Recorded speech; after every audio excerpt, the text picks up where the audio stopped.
Ini untuk kulkas SAP kasus ngeblok seperti ini belum tentu rusak ya teman-teman ya. Tapi kenapa ngeblok bawah tidak dingin?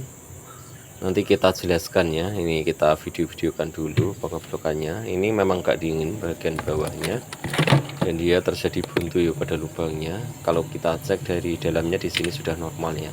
Dan ini untuk termisnya sebetulnya sudah pernah saya perbaiki. Termisnya kita pindah di atas ya, supaya dia lebih bekerjanya lebih lama proses pencairannya. Dan ini kita perhatikan, nah ini kebanyakannya di fullkan teman-temannya. Kalau di fullkan otomatis kompresor tidak bisa mati teman-teman ya, hidup terus. Jadi dia beku terus di bagian ruangan atas, beku terus akhirnya sampai menyumbat ya, sampai menyumbat pada lubang sirkulasi udara bagian bawah. Kalau kita cek ini, kita buka, setelah kita buka ini normal ya. Dan untuk selanjutnya lagi mana yang di fullkan ya, ini juga tidak boleh di fullkan di sini. Nah ini posisinya di fullkan di sini, ini tidak boleh seperti ini ya teman-teman ya. Ini harus kita, nah kalau bisa kita taruh di sini ya, paling di sini. Apabila tidak terjadi pembekuan pada bawah, biarkan saja di pinggir nggak apa-apa. Misalnya kalau di bawah beku ya, kita agak setting di tengah lah. Misalnya kalau masih beku di tengah ya, kita fullkan nggak apa-apa. Yang penting untuk bagian settingan suhu di bawah ya, yang di ruangan bawah itu jangan di fullkan teman-teman ya. Separuh saja atau sedikit saja nggak apa-apa, tetap beku ya. Misalnya kita kecilkan full kecil, itu pun tetap beku ya. Ini batu esnya kayak gini, ini normal, ini tidak ada yang saya ganti teman-teman ya. Jadi hanya kita bersihkan saja sudah. Masalahnya untuk termisnya sudah saya ganti ya, mungkin berapa bulan, mungkin ada 3 bulan ya, saya dipanggil lagi, kulkasnya terjadi beku lagi. Ternyata ini yang terjadi ya di fullkan. Ini bukan 1 kali 2 kali yang kita temukan, banyak kasus kulkas seperti ini ya, kasus ngeblok seperti ini. Kasusnya hanya cuman dibesarkan ya. Apabila ini dinginnya sudah tembus sampai ke bawah, ternyata setelah kita bersihkan batu esnya, jadi apabila dia, nah ini untuk kulkas Samsungnya teman-teman ya, ini ada 2 kulkas ini kasusnya sama. Nah kalau pembekuan seperti ini biasanya ada kerusakan ya teman-teman ya. Nah pembekuannya terlalu ngeblok banget di sini, rata seperti ini ada kerusakan pasti. Ini untuk langkah pertama yang kita lakukan, kita cap dulu ini kipasnya supaya lebih mudah proses perbaikannya. Jadi ini satu rumah ada 2 kulkas, kasusnya sama, bawah tidak dingin ya. Sampai sayurnya ini ditaruh di bagian freezernya teman-teman ya, karena bagian freezernya di sini nggak beku, hanya dingin saja. Jadi sayurnya dimasukkan di sini semua. Untuk kulkas Samsung ini yang sebelah kiri kulkas Samsung, sebelah kanan kulkas SAP ya. Dan untuk yang langkah pertama kita buka di sini termis ya. Ini setiap saya perbaikan yang saya tuju pertama adalah termis, kita ukur ya. Jangan langsung main ganti, kita ukur dulu. Kalau kita main ganti, wah ini namanya teknisi apa ini, teknisi abal-abal ini. Kalau main-main ganti nggak diukur, jadi hanya tahu gantinya itu, belum tentu itu yang rusak ya. Coba kita cek saja apakah benar termisnya yang rusak atau ada kerusakan yang lain. Nanti kita telusuri semuanya ya. Ini untuk membukanya kulkas Samsung ini susah ya. Biasanya saya menggunakan obeng membukanya ya. Kita tarik menggunakan obeng.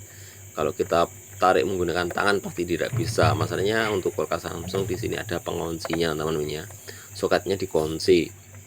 Sebetulnya nggak dikunci pun juga tidak lepas ya, karena posisinya di dalam. Tapi karena ini termasuk kulkas yang berkelas, jadi ya semuanya dibikin berkelas lah, supaya tidak mudah lepas, supaya konektornya itu ya 100% connect gitu. Nah ini kalau pakai tangan seperti ini tidak bisa ya. Coba kita ambilkan obeng, ini kita paksa-paksa pakai tangan ya, atau tidak bisa.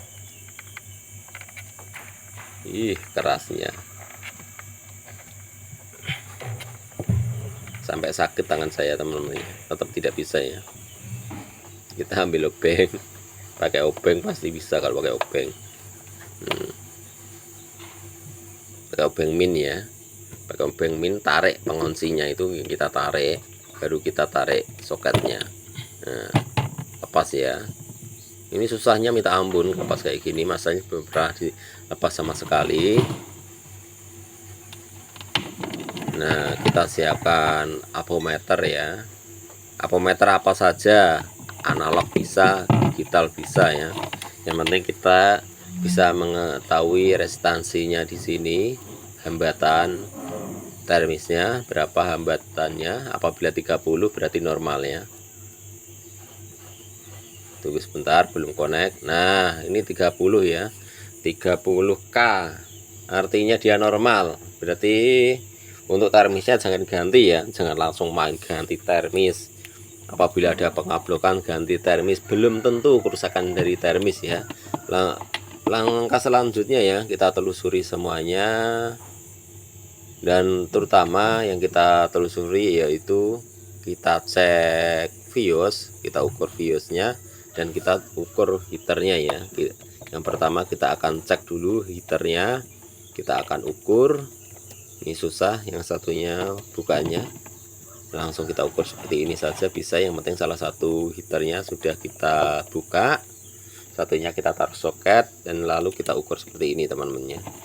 Perhatikan, apabila terukur 300 ohm artinya normal ya. Terukur 300 ohm 300,3 ya. Oke, berarti ini bagus. Apabila bagus kita acungkan jempol. Dan selanjutnya kita cek viosnya ya. Kita gunakan buzzer apabila bunyi tit artinya viosnya normal. Kita buka dulu soketnya. Jadi untuk cek ini harus kita buka semuanya supaya lebih mudah pengetesannya ya. Misalnya tidak kita buka soketnya satu, sebetulnya sudah bisa sih langsung kita tes di soket tanpa mencabutnya.